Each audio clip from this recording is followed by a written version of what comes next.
Hello everyone, I am Yash Shah. I look at the product and development at FinCare. So basically, I am an NISM certified mutual fund advisor. Also, I am an NISM certified equity derivatives advisor.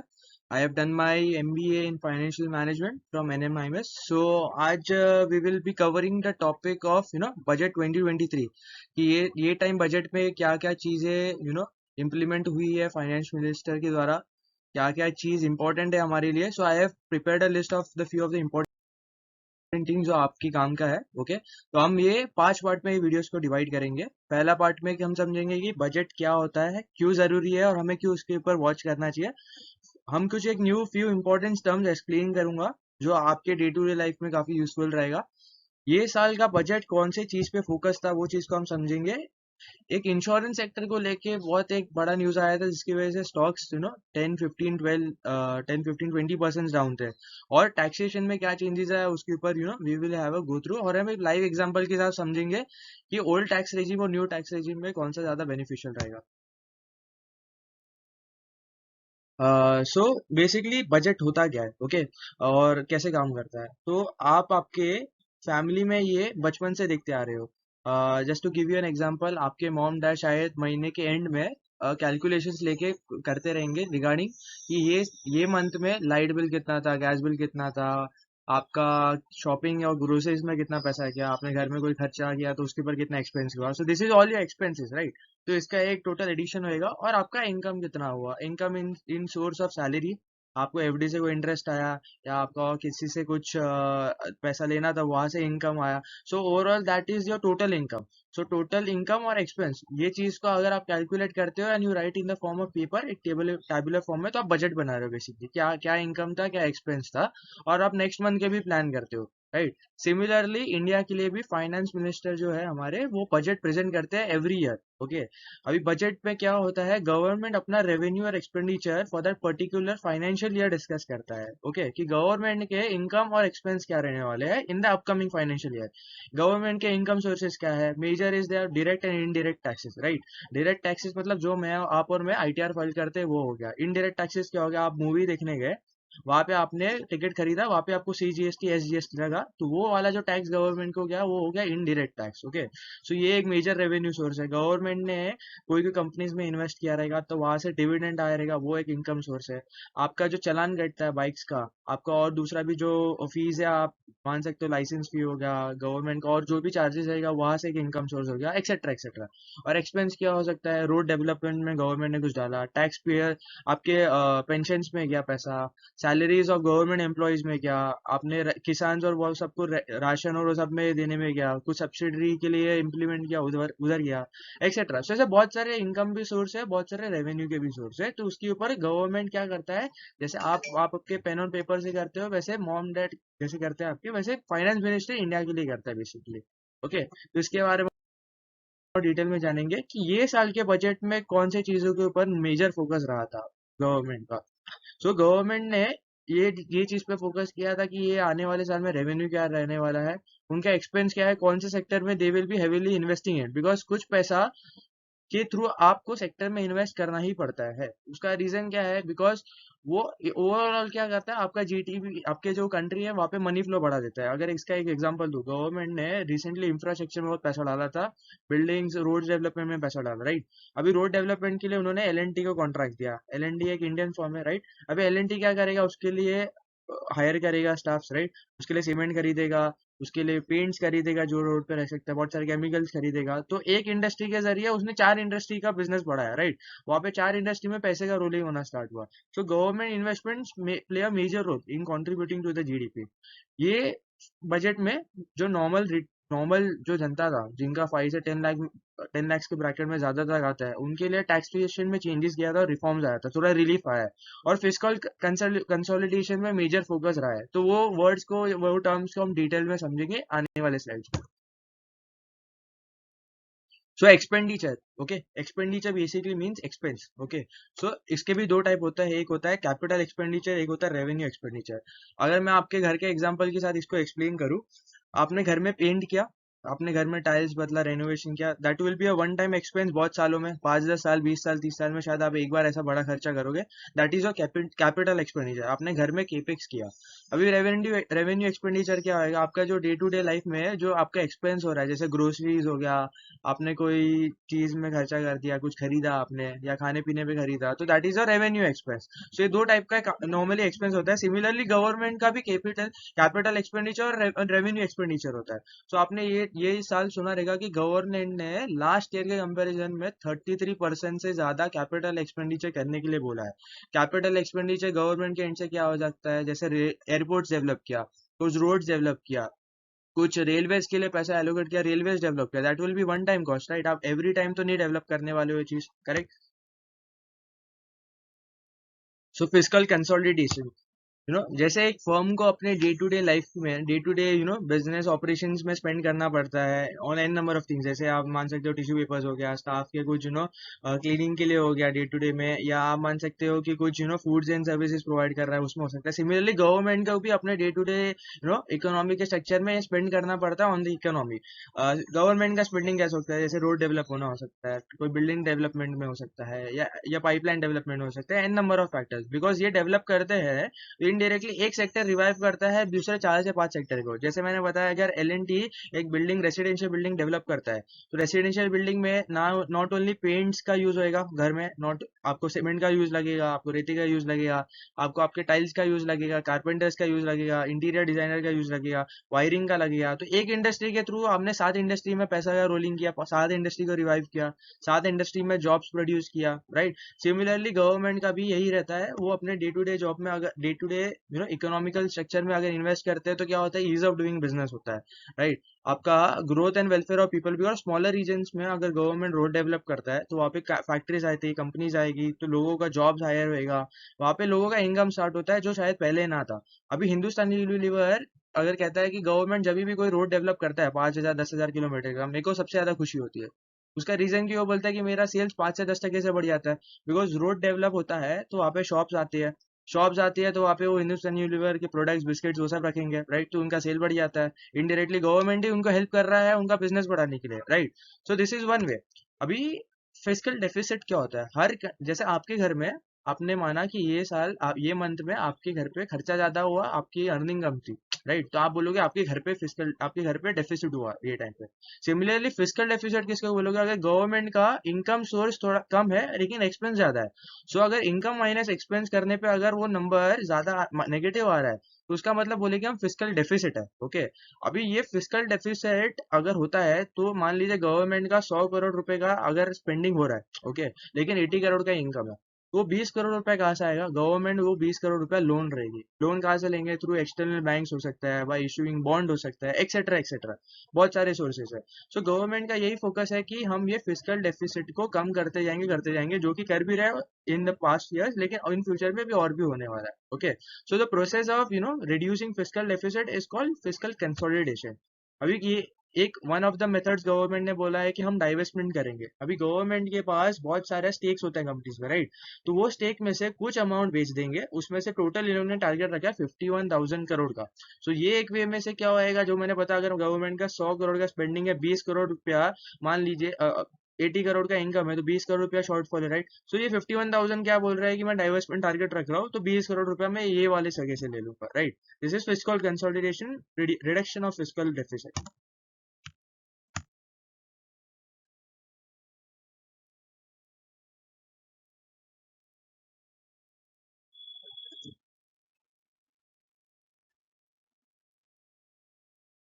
जैसे last slide में देखा कि government ने FY21 में 9.2% of physical deficit in terms में GDP था। Government ने बोला था कि we will keep on reducing this as as far as possible. So FY22 में it came down to 6.5%। FY23 में इट्स एस्टिमेटेड, गवर्नमेंट ने दिया कि 6.1% तक हम इसको लेके आएंगे। 24 में बोल रहे हैं कि 5.9 का we have kept a target, जो मुझे भी लग रहा है इजीली, बहुत बहुत इजीली 5.9 से 6 तक हम इसको इजीली ब्रॉड डाउन कर सकते हैं। नेक्स्ट।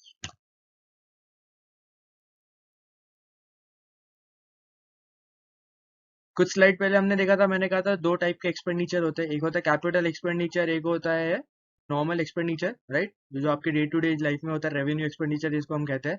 तो कैपिटल एक्सपेंडिचर जैसे गवर्नमेंट ने देखो FY 26 पे 2.5 टाइम्स था, 7.3 हो गया, 10 हो गया इवेंचुअली। सो ये 4x हो गया eventually in the last 4 to 5 years basic. So ये क्या हो रहा है, पैसा इवेंचुअली कंट्री में इन्वेस्ट हो रहा है, कंट्री के प्रोजेक्ट्स में जा रहा है, जिसकी वजह से जॉब्स डेवलप हो रहे हैं, सेक्टर्स रिवाइव हो रहा है, राइट। सो ये बहुत जरूरी है। सो जितना ज्यादा कैपिटल एक्सपेंडिचर उतना आप जीडीपी को कंट्रीब्यूट कर रहे हो, इनडायरेक्टली और डायरेक्टली। सो ये बजट 2023 में कौन सा ऐसे सेक्टर से नॉर्मली जिसको सबसे ज्यादा बेनिफिट होने वाला है? सो गवर्नमेंट ने ये बजट में रोड डेवलपमेंट के लिए बहुत बड़ा कैपिटल एक्सपेंडिचर प्लान किया है, जिसे आप देख सकते हो FY 18 में it was close to 50,000 crore.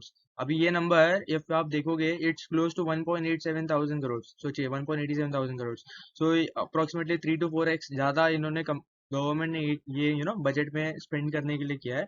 अभी रोड डेवलप्ड होएगी तो लॉजिस्टिक्स का हेल्प लगेगा, एक जगह से दूसरी जगह पे माल पहुंचाना रहेगा आपको, राइट। सो लॉजिस्टिक्स में जो इंडियन के फर्म्स है बेसिकली उनको सबसे ज्यादा बेनिफिट होने वाला है। फॉरेन इन्वेस्टर्स का पैसा अट्रैक्ट होएगा, इंडियन इन्वेस्टर्स का पैसा ज्यादा अट्रैक्ट होएगा, बिकॉज गवर्नमेंट का दो सबसे बड़े प्रोजेक्ट्स आ रहे हैं। एक है 4 multi modal logistics park develop हो रहा है, दूसरा 100 PM गति शक्ति कार्गो टर्मिनल डेवलप हो रहा है। तो यहाँ पे ज्यादा जॉब्स भी डेवलप होंगे, स्पेंडिंग भी होने वाला है, जीडीपी को कंट्रीब्यूट भी होगा आगे चल के यही जगह से, बिकॉज इंपोर्ट एक्सपोर्ट में हेल्प होएगा ये सब जगह से। दूसरा मैन्युफैक्चरिंग सेक्टर को बहुत बड़ा बूस्ट मिलने वाला है, बिकॉज आपने रिसेंटली एक न्यूज सुना रहेगा, Tata had bought a plant from Taiwan, so to make it first, Apple Apple का जो ब्रांड है, एप्पल के जो आईफोन्स है, तो मेड इन इंडिया में फर्स्ट एप्पल का ये सोर्स होने वाला है, फैक्ट्री होने वाला है, जहाँ 100% जो भी बनेगा एप्पल से वो इंडिया में बनेगा थ्रू दिस फैक्ट्री बेसिकली। तो मैन्युफैक्चरिंग का ये एक एग्जांपल था। ऐसे बहुत सारे फैक्ट्रीज है जो बाहर के देश वाले यहाँ पे शिफ्ट कर रहे हैं। जैसे एक एग्जांपल दो, सुमितो केमिकल करके एक जापान का ब्रांड था, जिनका इंडिया में सब्सिडरी था। अभी उन्होंने क्या किया, वर्ल्ड का जो भी फैक्ट्रीज था वो इंडिया में शिफ्ट कर रहे हैं, ओके। सो भले ही कंपनी जापान का था, इंडिया में बस उनका वो स्प्रेड था, अभी वो फैक्ट्रीज यहाँ सेटअप कर रहे हैं, यहाँ से all over the world manufacture होने वाला है सब चीज। इंफ्रास्ट्रक्चर मैंने जैसे बताया, इंफ्रास्ट्रक्चर में गवर्नमेंट का हमेशा एक एक स्पेंडिंग रहने वाला है। Banking sector, affordable housing opportunities पे आप देख रहे रहेंगे, अफोर्डेबल हाउसिंग आज के टाइम पे वेस्टर्न लाइन में मुंबई साइड पे बहुत ज्यादा डेवलप हो रहा है। सो वो प्रोजेक्ट्स को फाइनेंस करने के लिए बैंकिंग ने स्पेशल मेजर्स रखा है, वहाँ पे से बैंकिंग सेक्टर को बहुत ज्यादा बेनिफिट होने वाला है। Banking is going through one of the cleanest MPa cycle. आप देखो 2014-15 में फ्रॉड्स आ रहे थे, एक्सेट्रा एक्सेट्रा, आप देखोगे ये बैंक से इतना स्कैम हो गया। आज के टाइम पे आप देखोगे वो न्यूज ब्रॉट डाउन टू 10%, जो पहले आ रहा था उसका 10% भी नहीं आ रहा अभी, राइट, बिकॉज इतना क्लीन अप हुआ है बैंकिंग इंडस्ट्री। कंजम्पशन सेक्टर्स का बहुत बेनिफिट होगा, बिकॉज लोगों का पर कैपिटा इनकम बढ़ रहा है, ओके। अभी मान लो चाइना में एक टाइम पे पर कैपिटा इनकम लोगों का $1,000 था, अभी वो हो गया $11,000। तो आप देखो जो भी कंजम्पशन रिलेटेड ब्रांड्स थे वहाँ पे, अलीबाबा देखो, टेंसेंट देखो, कितना बड़ा कंपनी हो गया, कितने बड़े उन्होंने प्रॉफिट जनरेट कर दिया, राइट। सो सिमिलरली यूएसए में देखो $10,000 का उनका पर कैपिटा इनकम था। पर capita income is nothing but average salary, right. So 10,000 से $40,000 हो गया, तो वहाँ पे वॉलमार्ट का बहुत बड़ा एक नाम हो गया, बिकॉज वो भी एक कंजम्पशन रिलेटेड ब्रांड था। सेम इंडिया में भी बोल रहे हैं कि per capita income will grow, right now we are at 2,300 something, we will go to 4,000, 5,000, 6,000। So India में भी जो ब्रांड्स है बेसिकली वहाँ पे भी उनका बहुत ज्यादा बेनिफिट होने वाला है।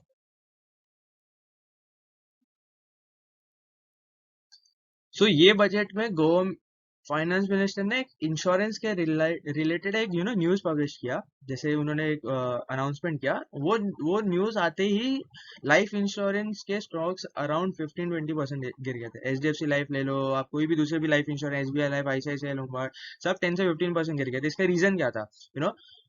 गवर्नमेंट ने बोला है कि जो भी अप्रैल 2023 से पॉलिसी इशू होएगा, जिसका प्रीमियम एक फाइनेंशियल ईयर में एक पैन में 5 लाख के ऊपर जाता है, overall premium, not only one policy, मतलब 2-3 पॉलिसी का मिला के भी अगर प्रीमियम 5 लाख के ऊपर जाता है, तो उसका जो भी आपको इनकम आएगा in future, that will be taxable. पहले ये टैक्सेबल नहीं होता था। जस्ट इन केस किसी का डेथ के थ्रू अगर वो इनकम आ रहा है, ओके, वो क्लेम होता है, तो उसके ऊपर आपको नॉट टैक्सेबल, लेकिन उसके अलावा जो भी इनकम आ रहा है that will be taxable, right. So ये न्यूज आते ही क्या हो गया, मार्केट में एक रूमर फैला है, कि रूमर नहीं कह सकते, मार्केट ने फॉरवर्ड लुकिंग होता है, तो उन्होंने अंदाजा लगा लिया है जो भी HNI क्लाइंट्स है, जो इंश्योरेंस में 5 लाख के ऊपर का प्रीमियम जाता था, वो धीरे धीरे वो कम हो जाएगा। बिकॉज अगर वो टैक्सेशन के बाद आप देखोगे बहुत बड़ा इंपैक्ट होता है, बिकॉज मान लो 5 लाख 10 लाख का मैंने प्रीमियम दिया, भरा, ये लोग क्या इंश्योरेंस पॉलिसीज क्या क्लेम करते हैं, 5 करोड़ मिलेगा, 6 करोड़ मिलेगा, राइट। अगर उसमें मैं इनकम स्लैब पे डाल दूं 30% के, राइट, 1.5 करोड़ रुपया 5 करोड़ में से चलेगा मेरा, राइट। सो ये बड़ा इंपैक्ट है ना, 1.5 करोड़ का लॉस लेना, राइट। सो शायद से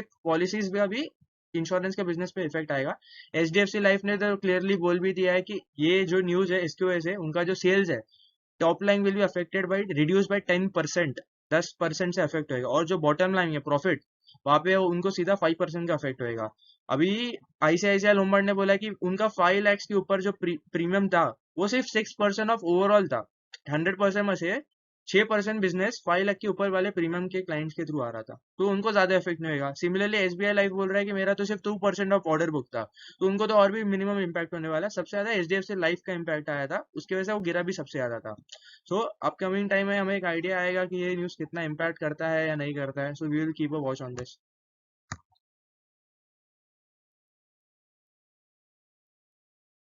सो टैक्सेशन के ऊपर हम एक नजर डालते हैं कि नॉर्मली पहले टैक्सेशन का स्लैब्स क्या था, कि 0 से 2.5 पे निल, 2.5 से 5 पे 5%, then 20, then 30%। So let's take an example that एक स्मिथ करके बंदा है, उसका annual salary is 20 lakhs, okay, per annum.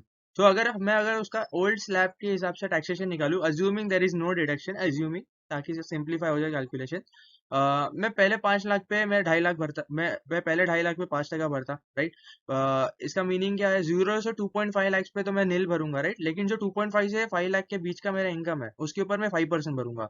Then 5 से 10 लाख के बीच में मैं 5 लाख का जो अमाउंट है उसके ऊपर मैं 20% भरूंगा, या 10 लाख के ऊपर जो अमाउंट है, जो कि हमारा 10 lakhs है ये केस में, वहां मैं 30% भरूंगा। अभी बहुत लोग का मिसकंसेप्शन क्या होता है, मेरा 15 लाख का इनकम है तो मैं अबाउट 10 lakhs के स्लैब पे आऊंगा, तो मैं पूरे 15 लाख पे मैं 30% भरूंगा, पर वो ऐसा नहीं रहता है। ये टैक्स स्लैब को आपको फॉलो करना है। यहाँ पे आप देखोगे 2.5 लाख के ऊपर 2.5 से 5 लाख कितना होता है, माइनस करोगे तो 2.5 lakhs होएगा। सो 2.5 lakhs पे ही मैं 5% भरूंगा। देन 5 से 10 लाख रुपीज पे मैं 20% भर रहा हूँ, मतलब 5 से 10 लाख कितना होगा, 5 लाख अमाउंट होगा, तो 5 लाख पे मैं 20% भरूंगा। एंड 10 लाख से ऊपर मेरा जितना इनकम है, सो यहाँ पे हमने अज्यूम किया है कि 20 lakhs है, राइट। सो 20 - 10 इज 10 lakhs, सो 10 बाकी के 10 lakhs पे मेरा 30% हो गया। सो इसको मैं कैलकुलेट कर रहा हूँ तो मेरा नेट हो गया 4.125 lakhs का मैं टैक्स भरने वाला हूँ ये केस में। अभी न्यू टैक्सेशन स्लैब का आपको पता है, 0 से 3 पे आपको मिल रहा है 5%, 3 से 6 पे आपको आ जाएगा 10%, 6 के 9 पे 15%, 9 से 12 पे 20, 12 से 15 पे 25, 15 के ऊपर 30, and up to 7 lakh rupees. Up to 7 lakh अगर किसी का इनकम है तो आपको 0% टैक्स भरना है, 0%, 0%। ओके, ये टोटली जीरो है। सो ये स्लैब अभी मान लेते हैं सिमिलर केस में स्मिथ का, जहाँ पे सैलरी है 20 lakhs पे, how it will be taxable. So पहले 3 लाख पे कुछ भी, पहले 3 लाख पे 5% में भरूंगा, राइट। So 5% of 3 lakhs।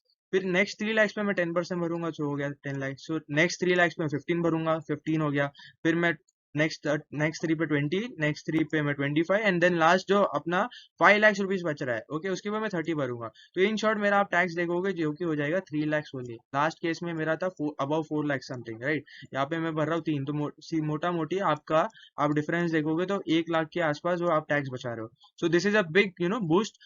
इसमें भी आपको अभी देखना है, अगर आपके पास ज्यादा डिडक्शंस क्लेम करने के लिए है तो आप ओल्ड टैक्सेशन में जाइए, इफ कम डिडक्शन है तो आप न्यू टैक्सेशन में जाइए। बट जो कंफ्यूजन था पहले कि मैं यहाँ से डिडक्शन लूँ ना लूँ ना लूँ, तो अप टू 7 lakhs यहाँ पे क्लियर कट आपको कोई टैक्स नहीं भरना है अगर आप न्यू टैक्सेशन ऑप्ट करते हो, राइट। सो आई होप ये टैक्सेशन का पार्ट भी क्लियर हो गया। So thank you everyone. अगर आपको कोई भी क्वेरीज है, कुछ भी हेल्प चाहिए, so you can contact us on this number.